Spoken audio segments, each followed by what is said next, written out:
and welcome back to another Krypton Research ICO review. Today we're going to be going over two ICOs. We're going to be going over ClinTex and Mobu. And before we begin, I just want to remind you that the information we provide in this video is our opinion and not financial or legal advice. It is not a solicitation to buy or sell or hold any cryptocurrency. We're merely expressing our opinions. ICOs involve a high degree of risk, and you should always do your own due diligence before investing. It is recommended you consult with a professional before investing. Will not be liable for any losses or damages. In addition, we do want to let you know that we are being sponsored to go over these ICOs and these opportunities, but we will be giving an unbiased review and present the information we believe to be of utmost importance. So with that being said, let's go ahead and get right into it. So what is ClinTex? So what ClinTex is looking to solve in the world is basically they are going to be a solution provider to the pharmaceutical industry, giving them a decentralized ecosystem which utilizes obviously smart contracts to manage clinical trials for new and promising medicines. So they're going to be giving the pharmaceutical industry, the drug developing pharmaceutical companies, a platform where they can manage clinical trials and they can use things such as AI and machine learning, predictive analytics, et cetera, on their platform. These are tools that are going to be available to the drug developing companies, and that's what basically ClinTex is. Right. So like they're saying that they have written down. So each medicine costs about $1.3 billion in costs because of funds that are inefficiently used. So they're gonna try to target that and reduce those costs, obviously. So maybe due to that, the patients will have to pay less for the medicine, and also the cost will go down for the company. But that's always up to the company if they want to actually reduce the price of the medicine. And also something interesting that 80% of clinical trials are delayed on an average of 10.8 months. So with their AI system, if they can efficiently target patients and get them to the clinical trials earlier, it could save lots of money. Yeah. And I'm looking for the exact figures. So the exact figure for, you said 10 months, correct? 10.8 months, correct. Months. So basically, each day that a clinical trial is delayed, they're estimating that $8 million is lost in revenue for the company. So that's a significant amount of money that they're, just throwing out the drain for each day that a trial is delayed. And it obviously happens a lot. And Right. And that's a lot of money going down the the drain. global drug development market is worth over $350 billion per annum, and it's only growing. So they have significant market opportunity here. Yeah, most definitely. Yeah. So they're saying that if they can just generate or penetrate only 1% of this market, they'd be saving companies $35 million per annum. That's their minimum projection. I'm sure they can save them a lot more money, and they're just kind of undershooting it because if it's 8.5 million, I mean that is obviously revenue. But I wonder what percent of that is that's actually lost. That they put in, not considering the profits and all that. So, I mean, and profits are a lot. So I really wonder how much they're actually losing. So the CTI platform has been developing in the last few years, and they have been developing several different DApps within the CTI ecosystem, which will all deliver different attributes and different benefits to clinical trial efficiency. And one of them is the CTI OEM DApp, and basically that provides intuitive operational oversight of clinical trials for the clinical project managers, the clinical data managers, the remote staff, allowing in-stream decision making on what actions are required to ensure successful projects. So make Right. sure that the team is doing the proper things in order, and not messing up the trial in any way. Exactly. And another thing is the CTI CDV app, and that is Clinical uh, data visualization.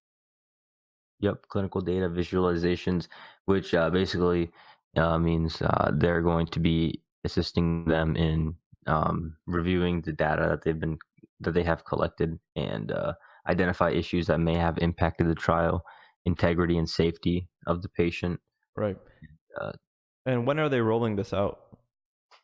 They are rolling this out in quarter one of 2019.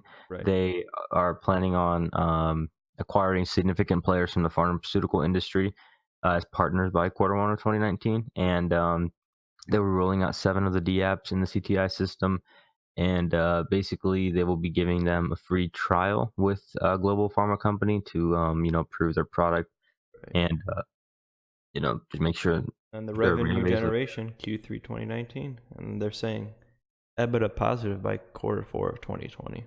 So yeah. So I it's mean, hopefully actually a this cryptocurrency that they could actually make money on, unlike many of the other projects out there that right. don't even have an outline for, hey, we're actually going to try to make money here. Yeah, and interesting thing about their token is that when a client gains access to the CTI platform, they're basically going to be using a yearly licensing model, and the CLX tokens are purchased to validate that license and are staked in the platform's Yep. integrated wallet for the period of the license. So that will basically foster a deflationary supply model, and that each client that joins will reduce the circulating supply of tokens. And yeah, that's Right.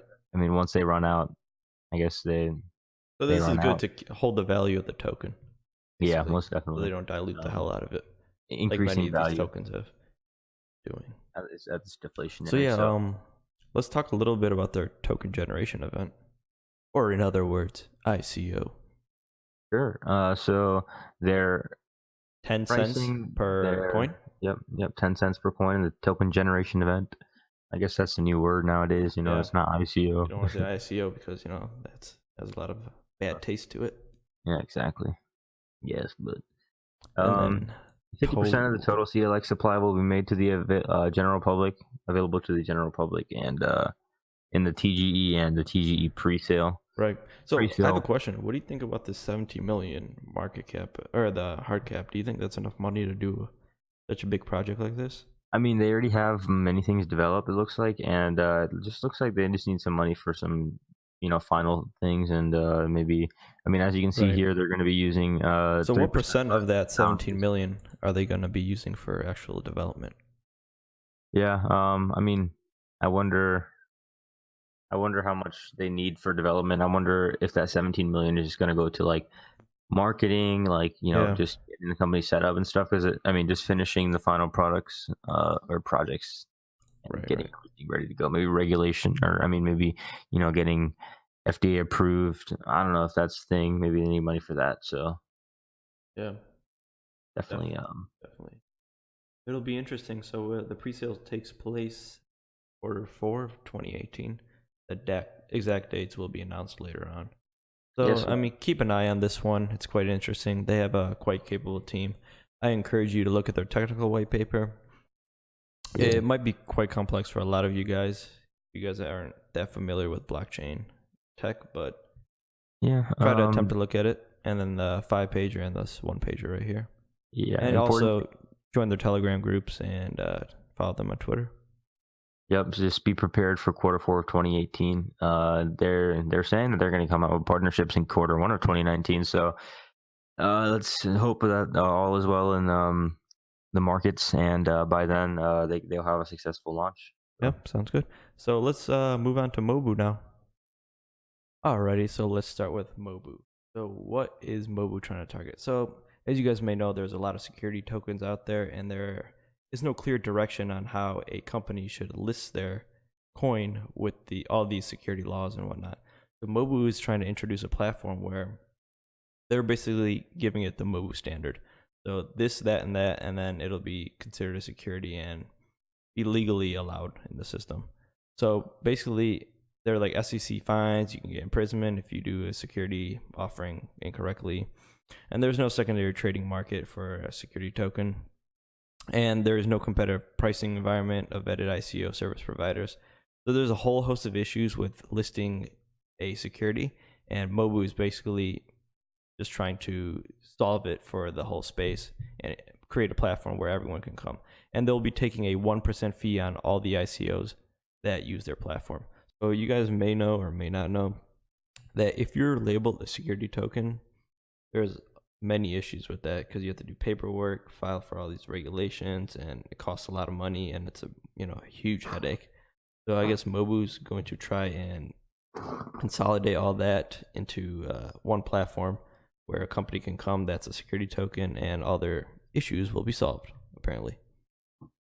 So, what are they saying?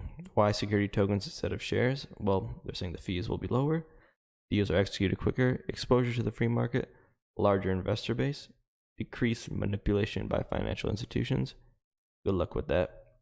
And automated service functions. So yeah, as I was saying, legally very expensive and slow process. Some states don't even permit 504 offerings like New Hampshire and Arkansas and Arkansas. Gosh. Arkansas. And crypto exchanges refuse to list security tokens for this very reason because it just brings a whole bunch of problems from regulators and whatnot. Yeah. So Mobu is just trying to build a basically, let's just consider it like a Decentralized platform decentralized for platform launching for security tokens. security tokens. Yeah. Yeah, just like to replace the current way of security, releasing securities to the public, which would be currently in the equities market. So they're trying to do that for cryptocurrencies. All right, so the securities market is a multi-trillion-dollar market. I don't know if that's yeah. I mean, sure, the market potential is high, but I'm not sure it's fair to say that this cryptocurrency can, even penetrate a little of that market because that ends up going to the traditional markets, and that's like basically blockchain taking a lot of what the traditional markets do and just taking that over. I guess I can't really, wrap my head around why this matters, but I guess it does in their white paper. But they do believe that the securities market will reach 10 trillion USD before 2020. And they have quite a few people on the team that are quite capable, but let's see how it ends up. So what they're saying is if they raise $10 million, they'll also develop the first Forex and crypto PAM. Do you want to talk a little bit about the Forex PAMs? Since I know Yeah, so you're PAM is quite familiar with basically that. like if you let's say you're a forex trader and you want to manage funds from a lot of different people, what you can do is you can put all the money that the investors give into a PAM and trade that one account. And basically, forex brokers offer that right now, but Mobu is looking to offer it, via the blockchain and crypto space. So I'm sure it'll be more secure and less broker fraud with that. Right, right. So also they're saying if they raise $30 million or more, which is quite hard in this market right now, but let's see if they can do it. They said they'll develop a regulatory friendly security exchange to ensure that all Mobu ICOs are listed on an exchange and have a secondary market for liquidity. So I wonder what like the US government or any other government has to say about this platform being launched for security tokens. It'll be I think it can work, but there's a lot of headwinds. That's what I'll say. But yeah, as I was saying, their team consists of quite capable of people. They may need to expand their team in the future, but for now, this should be good enough for their launch. Yeah, these South Africans have a lot of good businessmen, a lot of good crypto blockchain Yeah, pioneers. So their team is very, I'd say it's an all-star team. I yeah, rate it about 4.5 stars. right. Uh, So with that, just keep an eye on this ICO. I mean, it doesn't necessarily it's gonna be good or bad. We're just explaining what the ICO is. So anything else you want to add? no, not really. And it I just basically want to. summarizes it a platform for security tokens.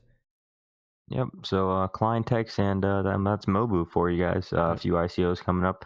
I just wanted to say thank you everyone for watching these this ICO review, and comment if you have any comments or questions, concerns, anything you want us to change about this channel.